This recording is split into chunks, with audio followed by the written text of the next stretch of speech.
એલા સંદીપડા કેટલી વાર છે વાંદરા? એ આવ્યો. મમ્મી આ કેવો લાગે છે? મમ્મી આજો. વાહ. એલા તે આ કોટ ઠઠાડ્યો? આ પહેરીને તો મેં તારી માને પસંદ કરી હતી. એ બરાબર છે, પણ એવું લાગે છે કે ઉંદરડાના કોટ ના જ ગમતો. કા આવું બોલ્યો? આખો કોટ કોતરી કાઢ્યો છે. એ દરવાજો ખુલ્લો છે, કોઈ પણ હોય હાઈલા આવો. શું હું ગૃહ પ્રવેશ કરી શકું છું? પ્રવેશ થઈ ગયા પછી પૂછો છો? માફ કરજો, ભાવાવેશમાં આવીને હું કઈ ક્ષણે ગૃહ પ્રવેશ કરી ગઈ એ જ ના સમજાયું. લોહવાહક ત્રિચક્રી યાનમાં મેં જ્યારે પ્રવેશ કર્યો ત્યારથી જ મારા હૃદયના ધબકારા વધી ગયેલા.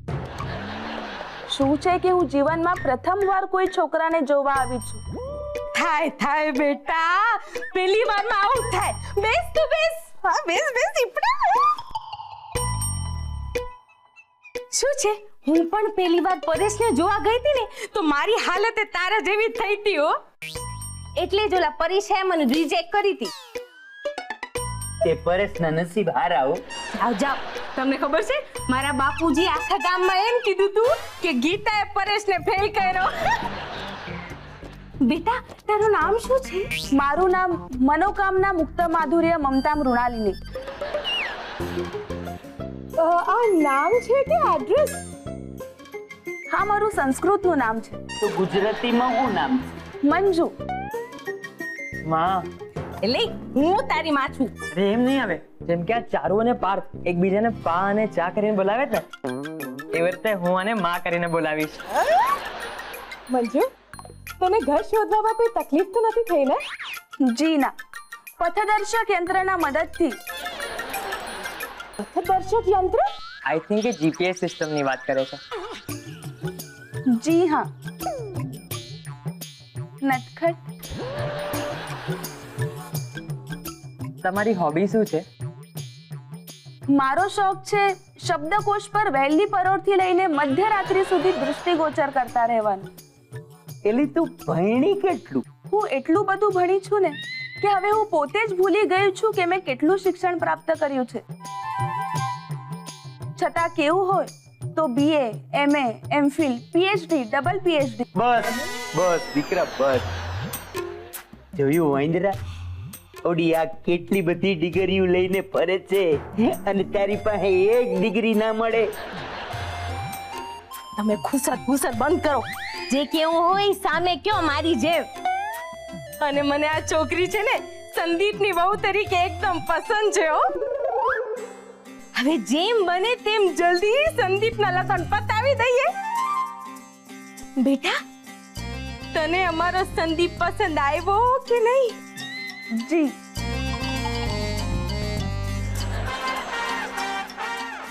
એલા છોકરીઓ શરમાઈ, આપણે ન શરમાવાય ઘેલા.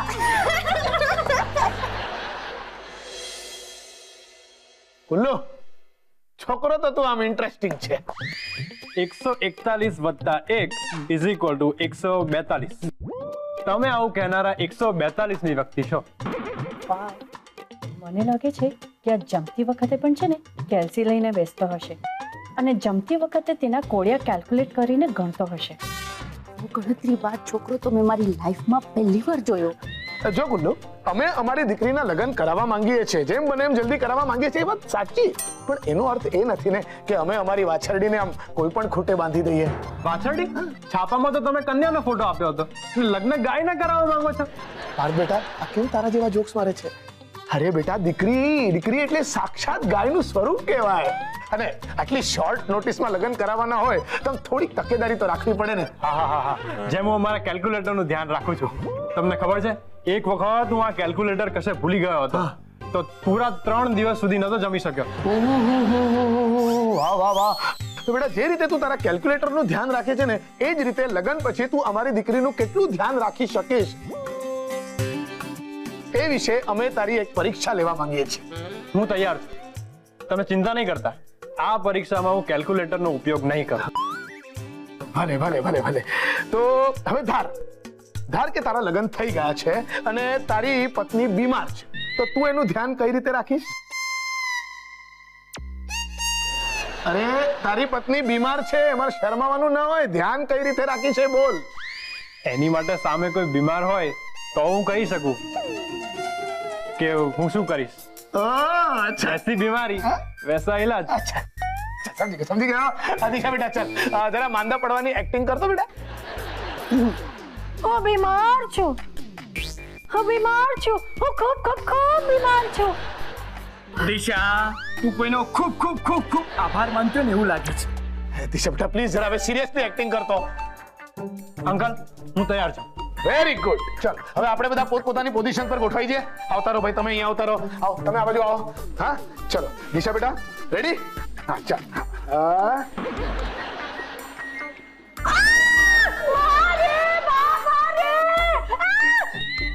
તું સુઈ રહે, તને સારું લાગશે. પાત અંદર જઈને ધાબળો લઈ આવ. ભલે, તમારી પરીક્ષામાં મને સપ્લિમેન્ટરી તરીકે ઉપયોગ કરો. પણ આટલી ગરમીમાં ધાબળાનું શું કામ? તને ઠંડી લાગતી હશે વાલી. અરે પણ મેં ઠંડી લાગવાની એક્ટિંગ કરી જ ક્યાં છે? હવે તું એક્ટિંગ ભૂલી ગઈ, એમાં તારો વાંક છે. આવી ગયો, ધાબળો આવી ગયો. તું સુઈ જા, હું તને ધાબળો ઓઢાડી દઉં છું. લે. મને બહુ ગરમી લાગી રહી છે. એક કામ કરું, હું બીમારી બદલી નાખું. હા G + T + G = આને કહેવાય ચીટિંગ. પાર્થ અંદર જઈને થર્મોમીટર લે. હમણાં જ લઈ આવું છું. મને છે ને વાલી તું સુઈ જા. આવી ગયું, હા. થર્મોમીટર આવી ગયું. ગુડ. હવે અંદર જઈને ગરમ ચા લઈ આવ પાર્થ. અરે આ તો મજાક કરી રહ્યો છું. અરે અહીંયા મારી બેન બીમાર છે ને તમને મજાક સૂજી રહી છે અત્યારે. આ તો પેશન્ટને હસાવવાનો પ્રયત્ન કરી રહ્યો છું. શું છે ને, દર્દી આથી સારો થઈ જાય છે. Laughter therapy. You C. વાલી મોઢું ખોલ.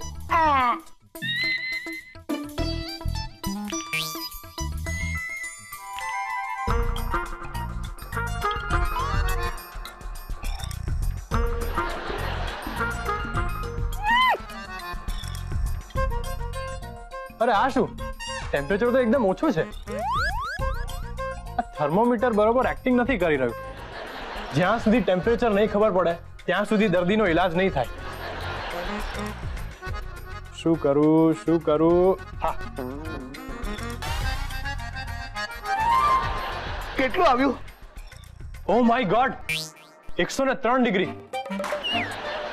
પાર્થ અંદર જણે મીઠું અને પાણી લેતો આવ. આપણે પાણીના પોતા મૂકવા પડશે. ભલે. આ 103 ટેમ્પરેચર નીચે લાવવા માટે કેટલા મિનિટ પોતા મૂકવા પડશે? આવી ગયા, પાણી અને પોતા આવી ગયા. હું પાણીના પોતા મારા માટે નહીં મૂકું, મને પિમ્પલ થઈ જશે. હું તારી એક પણ વાત સાંભળવાનો નથી. તને સહેજ પણ તારી પરવા નથી. મેં કહ્યું ને મારા માટે પાણીના પોતા નહીં મૂકો. તું સુઈ જા નહીં તો ગબ્બરને બોલાવીશ. ઓ ભાઈ, ઓ આ છે ને તમારી વાઈફ બીમાર પડી છે, તમારું છોકરું નહીં. અને છે ને ગબ્બરને કોઈ બીજો ગબ્બર ન ડરાવી શકે. ભૂલી ગયો, મારા ખ્યાલથી તને 3 ક્રોસિનથી સારું થઈ જશે. 1 ક્રોસિન $1.5 એટલે 3 ક્રોસિનના $4.5. અને રિસોચિન મલેરિયા ના થાય તે માટે એટલે 1 પેકેટના $20. ઉલ્લુ, તારો જન્મ કેમિસ્ટની દુકાનમાં થયો છે? ના, મારો જન્મ કેલ્ક્યુલેટરની ફેક્ટરીમાં થયો હતો. હું નાનપણથી જ કેલ્ક્યુલેટરની જોડે રહીને જ મોટો થયો છું. પપ્પા, હું બીમાર પડીશ અને ટેમ્પરેચર માપવું પડશે તો આ શું મારા મોઢામાં કેલ્ક્યુલેટર નાખશે? તું બીમાર પડીશ તો મારા કેટલા ખર્ચા વધી જશે તેનો અંદાજ છે તને? અને સાહેબ, તમે તમારી દીકરીનું મેડિક્લેમ કરાવ્યું છે? ઓ ભાઈ, ઓય અત્યારે એ બધું રહેવા દો ને. મારી દીકરીનો ઈલાજ કરો તમે. દવા શું ચીજ છે? હું દુઆથી મારી વાઈફનો ઈલાજ કરીશ, પ્રેમથી મારી વાઈફનો ઈલાજ કરીશ, વાલનો ધાબળો ઓઢાડીશ અને હુંફાળી ખીચડી બનાવીને ખવડાવીશ મારી વાલીને. ખરેખર? જીતી લીધું તે મારી દીકરીનું જીલ જીતી લીધું ભાઈ. હા, તું મારી દિશા માટે પરફેક્ટ મેચ છે. હા મમ્મી. શીખો, આ કલ્લુ પાસેથી કંઈક શીખો. હે તું પેલા છે ને બીમાર પડવાની એક્ટિંગ તો કર. નહીં તું નહીં કરતી, એક્ટિંગ રહેવા દેજે. તું એક કામ કર, સૌથી પહેલા છે ને એક્ટિંગ ક્લાસીસ જોઈન કર. દીવા પપ્પા બહુ થયું હવે. હું મારા મમ્મી પપ્પાને બોલાવી લઉં જો બધું ફાઇનલ થઈ ગયું હોય તો. બોલાવી લો. અમારો જમાઈ બનવાના તારામાં તમામ ગુણ છે. દિશા, I વત્તા લવ વત્તા you is equal to I love you.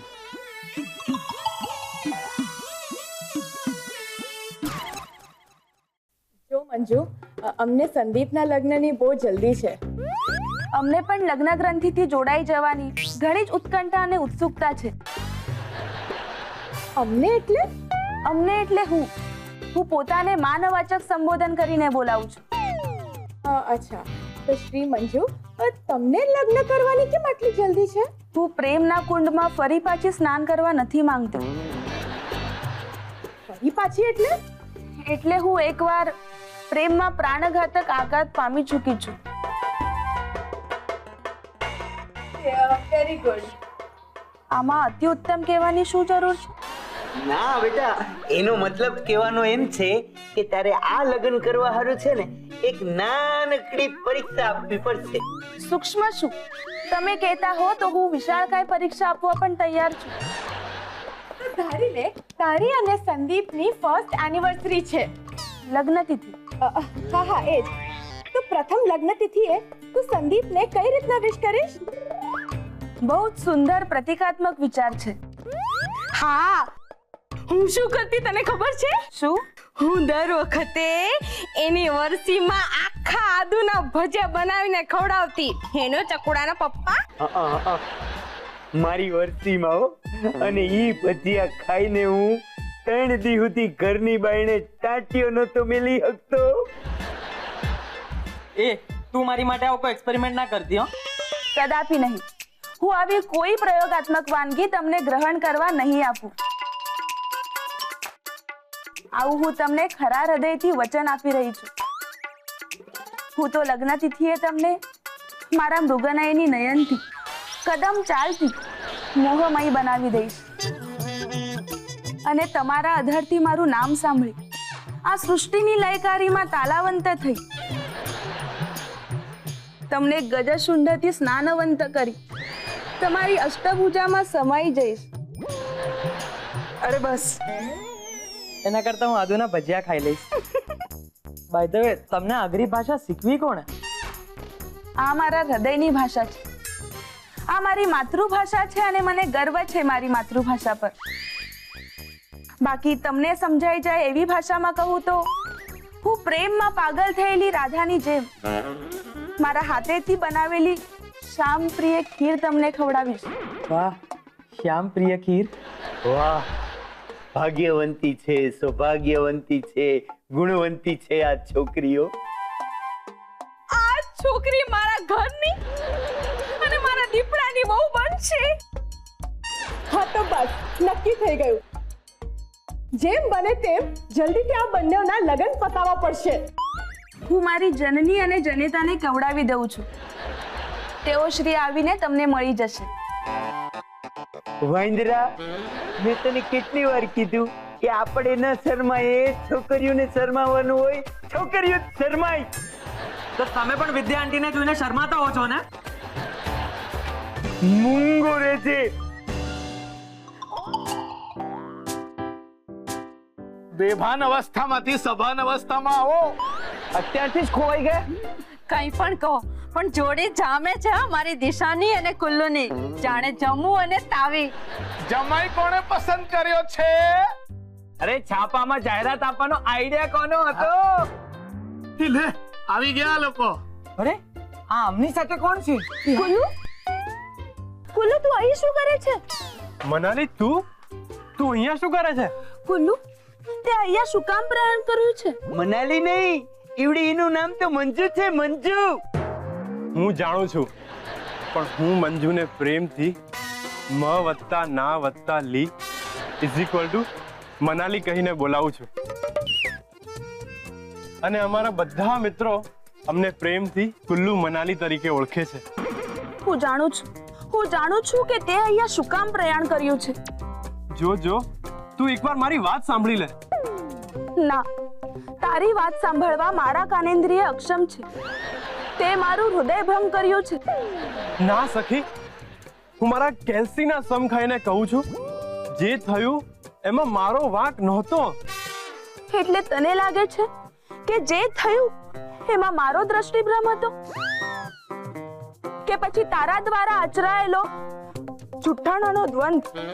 બોલ સખા, તે મને શું કામ છે આપ્યો? હું તો ખરા હૃદયથી તારા ચરણોની સેવા કરવા માંગતી, પણ તે તો જોડા જ બદલી નાખ્યા. ઓ મિસિસ શબ્દકોશ, હવે આ કુલ્લુ મારો જમ્મુ થઈ ગયો છે, સમજી? એનો કહેવાનો અર્થ એ છે કે એ હવે અમારો જમાઈ છે. અને મંજુ, હું તારો સંજુ, આઈ મીન સંદીપ. ગઈકાલ સુધી હું અને મંજુ એકબીજાના હતા. અમારી સ વત્તા ગા વત્તા ઈ ઇઝ ઇક્વલ ટુ સગાઈ થઈ ગઈ હતી. અને અમારી મધ્યમાં થોડી વાતોમાં ઘર્ષણ થઈ ગયું, એટલે બંને જીવ અલગ થઈ ગયા. અને પછી અમે એટલા ઝઘડ્યા કે એકબીજાને કહેવા લાગ્યા કે મારા વગર તને કોઈ નહીં પરણે, અને એ કહેવા લાગી કે તારા સિવાય ઘણા મારી માટે રાહ જોઈને બેઠા છે. અને એમાં ને એમાં અમારા બંને વચ્ચે શરત લાગી કે જોઈએ છે સૌથી પહેલા કોના લગ્ન થાય છે. અને અમે અહીંયા આવી ચડ્યા. અહમના ટકરાવમાં અમે અમારા પ્રેમને વિસરી ગયા અને એકબીજાના વેરી બની ગયા. ખરેખર મંજુ, અહમના આંકડા ગણવામાં ને ગણવામાં આપણે આપણા વચ્ચેનો પ્રેમ ભૂલી ગયા. મંજુ, મને માફ કર. પ્રેમની ગણતરીમાં મેં તને અન્યાય કર્યો છે. માફી મંજુ, માફી. અરે માફી તો મારે માંગવી છે. કુલ્લુ, મનાલી, કુલ્લુ, મનાલી. લો, ખોદ્યો પહાડ ને નીકળ્યો ઉંદર, એવી વાત થઈ. આ તો કદાચ આને જ ડેસ્ટિની કહેવાતી હશે. પ્રેમ કરનારા બે જીવોને આમ અલગ કરવા છે ને, એ બહુ મોટું પાપ છે. હકીકતમાં આ લોકો છે ને, ભલે ગમે એટલું ઝઘડ્યા હોય, પણ આજે એ બંને વચ્ચે ખરેખર ખૂબ પ્રેમ છે. સોરી દિશા. ક્ષમા યાચું છું સંદીપ. અમને આશીર્વાદ આપો કે આજ પછી અમે ક્યારેય ના ઝઘડીએ અને ક્યારેય છૂટા ના પડીએ. અરે બે જણા ખૂબ ખુશ થાવ અને બધાને ખુશ કરો. અરે પાછા દિશાના લગ્ન થતા રહી ગયા. આજ તારી ડેસ્ટિની લાગે છે. પાર બેટા, એક વસ્તુ મેં છે ને જોઈ છે, કઈ પણ થઈ જાય, આ બંને છોકરીઓ છે ને ક્યારે ઝઘડવાનું તો છોડતી જ નથી. પપ્પા, આદત છે મજબૂત. આજ આ લોકોની ડેસ્ટિની છે.